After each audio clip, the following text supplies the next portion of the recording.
Olá, hoje é dia de falarmos em música, em boa música, em música dos anos 80 e cheio de vinis por aqui. O meu convidado é otimista, persistente, um sonhador. Natural de Porto Alegre, filho da dona Maria Tânia e do seu Haroldo, é muito conhecido na região. O marido da Roberta é DJ e dos bons. Ainda muito jovem, o pai do Guilherme começou sua carreira nas festas de domingo no Salão Social do Esporte Clube São José. Ele já passou pelas mais importantes casas noturnas da capital, já botou todo mundo para dançar nas temporadas em Balneário Camboriú pelo Ibiza Club e há 12 anos ele é o residente de um dos pubs mais respeitados do estado, o Abbey Road Bar. Hoje teremos uma conversa de peso com o Luiz Renato dos Santos Rocha, o DJ Renato Rocha. Seja muito bem-vindo, Renato. Muito obrigado. Prazer te ter para essa conversa de peso. Peso eu mesmo. acho que hoje tu te preparou mais que eu para essa conversa aqui. Eu vim. Depois do convite eu fiquei tão empolgado que eu digo, não, preciso levar os brinquedos também, de né? mala, cuia e tudo mais que tem direito. É isso aí. Que material é esse aqui, hein? Tuas picapes, teus Esses são os brinquedinhos. nossos toca-discos, né? E um mixer. Na verdade, esse é o prazer estar aqui, em primeiro lugar, né? Muito obrigado pelo convite. São os brinquedos que qualquer DJ quer ter, né, na verdade. É o grande sonho do DJ ter essa linha de frente, como nós chamamos, né? E eu quis apresentar aqui para os nossos telespectadores aqui os meus brinquedos. Que vem com uma caixa de som, que vem com uma... A gente trouxe uma case aqui com alguns discos. Deve ter em torno de uns 70 discos por aí. E a gente trouxe uma caixinha de som para dar uma sonorizada aqui, né, no programa. Quantos discos tu tens? Olha, Rodrigo, atualmente a gente está sempre renovando a coleção, né, cara? Eu devo ter em torno de uns 4 mil discos. Mas renovando acumulando mais ou trocando? Sim. Tu também te desfaz, agregando, digamos assim, agregando. Nunca te desfaz de um disco? A gente tem algumas cópias assim que a gente troca com outros DJs, né? A gente está sempre fazendo essa troca, a gente interage muito, né? Eu tenho a versão tal, aí daqui a pouco o cara acha uma versão lá meio que é um pouco mais rara, né? E a gente vai em busca sempre de alguma coisa clássica e bacana da época, né? Da década. Bom anos 80 tem que ser com vinil? Tem. Por quê? Porque quando tu retrata alguma coisa do passado e a gente quer apresentar para o nosso público, a gente precisa ser original. Né, ou buscar o mais próximo do original. Então, na minha concepção, eu acho que o vinil ele tem que estar presente numa festa temática. Como é que começou esse negócio para ti? Começou em 95, 96. Eu sempre toquei com vinil, mas a trabalhar essa temática, né, dos anos 80 e 70 também, foi em Passo Fundo. Eu tocava numa casa em Passo Fundo. E o proprietário da casa disse, cara, Ele era um cara que viajou já quase o mundo inteiro, tinha muito conhecimento dessas festas temáticas que rolam o mundo afora. E ele disse, cara, eu quero passar a minha experiência para ti, a gente vai começar a trabalhar essa temática de 70 e 80 contigo. Mas tem que ser no vinil e tu tem que começar a colecionar as músicas, as versões, como era, se era compact disc ou se era só um disco, uma versão, enfim. Tu vai ter que começar a colecionar isso aí. Porque, é claro, uma coisa que tu já tinha feito lá nos anos 80, mas tinha abandonado. Não, é que a gente acaba acompanhando a evolução, claro, né? Então tu vai deixando um pouco de lado, aquela coisa de comprar sempre o vinil. O vinil sempre foi uma coisa muito, às vezes, difícil de se conseguir nos anos 80 e 90. Tu não tinha muita informação, né? E não tinha tanto acesso a lojas, porque lojas no Rio Grande do Sul existia uma ou duas em Porto Alegre. Sim. Então imagina o pessoal do interior que precisava da música, que tinha que vir até, ou precisava pesquisar essa música. Para te ter acesso a isso, tu tinha que ter algum bom informante, um amigo em São Paulo, Rio de Janeiro, que era onde se concentravam as grandes lojas, né? DJ Renato começou então em Porto Alegre mesmo? Comecei em Porto Alegre. Tocando perto de casa, no clube? Perto de casa, E animando as festas infantis, é isso? Era, isso mesmo. Infanto-juvenil, Infanto-juvenil. A gente tipo começou... aqui no Novo Hamburgo, a gente tinha coqueluche muito forte. Isso mesmo. Já me falaram dessa festa, que era muito legal. É mais ou menos o mesmo tipo de festa. Mesmo tipo de festa. Que ia até o quê? 9, 10 horas da noite, um domingo, assim. Depois todo mundo pra casa. No verão, o sol aparecia ainda. Nós não tínhamos o horário de verão, né? Mas ainda tinha certas tardes ainda o sol estava forte ainda. A musicalidade estava na veia? Olha, minha família sempre foi... O meu pai, né, sempre gostou muito de música. Sempre gostou muito de música. Eu fui criado ouvindo aos domingos o meu pai preparando churrasco com Jair Rodrigues, Alcione, Bete Carvalho, Benito de Paula, né? Então, Clara Nunes. Essa era a linha do... O pai gostava de Julio Iglesias, né? Nelson Gonçalves. Essa era foi a minha escolinha. Formação musical. Essa foi a minha formação. Mas ficou pouco disso, então? Pouco porque eu me dediquei mais à minha geração, né? Então, acabei indo para uma outra linha. Mas gosto. Que tu... Gosto de ouvir um bom samba, um samba de raiz. Eu gosto de ouvir. E já fez também festas? Já fiz festas também assim. Eu acho que a gente já passou por todas as etapas que um DJ precisa passar. Claro que toda noite é uma nova experiência, né? Mas eu digo para a gente atingir um patamar de conhecimento, de poder se apresentar como profissional, eu consegui fazer todas as... Quando é que você sentiu que chegou a esse patamar para ti? Quando eu comecei a ser remunerado pelo meu trabalho e as pessoas começaram a querer a minha presença nas festas, né? A querer me contratar. Então aí a gente passa a ser um profissional. Como é que foi ir para Santa Catarina tocar no Ibiza? Foi uma experiência única, sensacional, porque Balneário Camboriú... Que era uma das baladas mais famosas do Brasil, né? Sim. E nós tivemos a felicidade de fazer parte de um elenco em que estavam os melhores, assim, né? Vieram atrações de São Paulo, de todo o Brasil passaram pelo Ibiza, né? E eu, felizmente, estava lá, fiz parte... Eu era o DJ da pista Las Dos Lunas, né? E era uma pista dedicada à temática 70, 80 e ritmos latinos.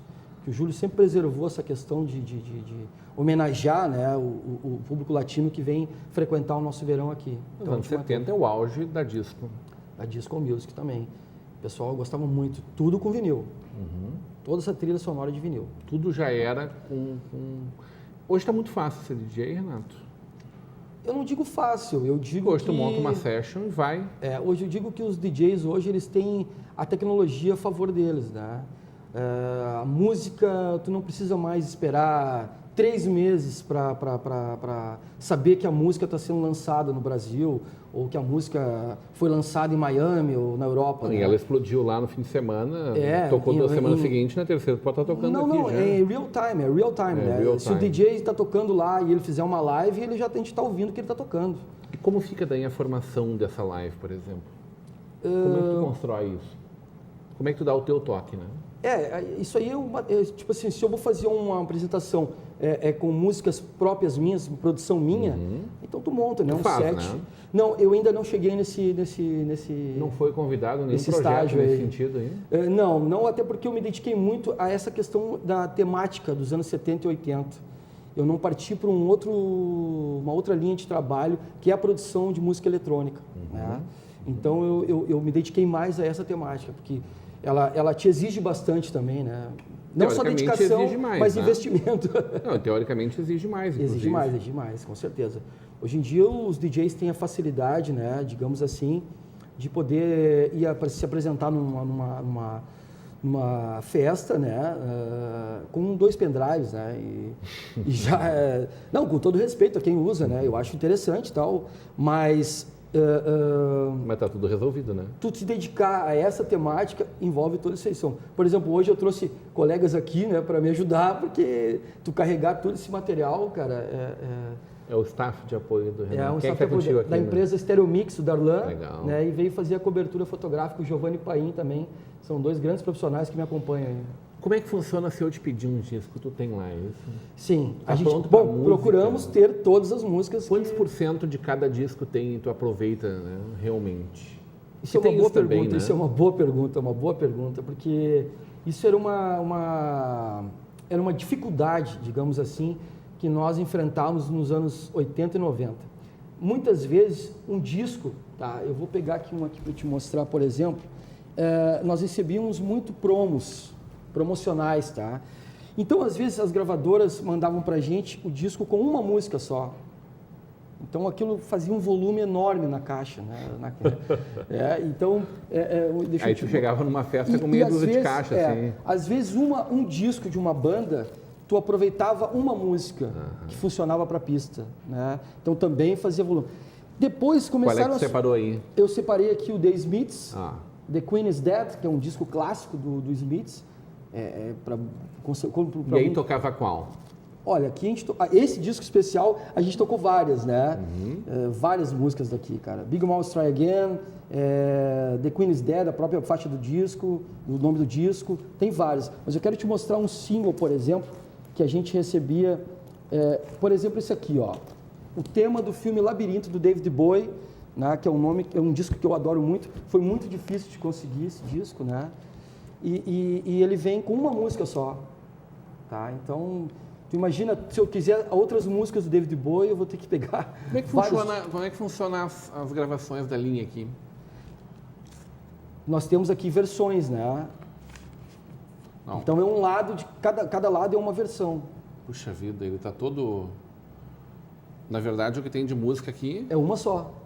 Que loucura, hein? Uma só. A gente vai falar sobre esse disco tem em seguida, versões né? Extend, tem a versão rádio, tem a versão que eram preparadas para rádio também, né? Porque os programadores de rádio também usavam vinil, né? Então eles recebiam esses discos, né? Das gravadoras. Chegou a fazer rádio com vinil? Fiz. Mas quando só tinha o vinil? Não, aí já tinha era tinha MD, a vibe do vinil, na verdade. tinha outros equipamentos. Vamos deixar esse disco separado aqui, o Underground do David Bowie, que ele é um tema, um inspirador para ti. Isso mesmo. Desse evento que vai acontecer aí nos próximos dias na cidade, né? Então, poucos são os discos que rodam do início ao fim, realmente. Sim. E acaba tendo que ter aí uma série, tu falaste em cerca de 4.000 vinis, para poder dar conta de uma grandes colecionadores. fashion, grandes colecionadores têm muito mais, né?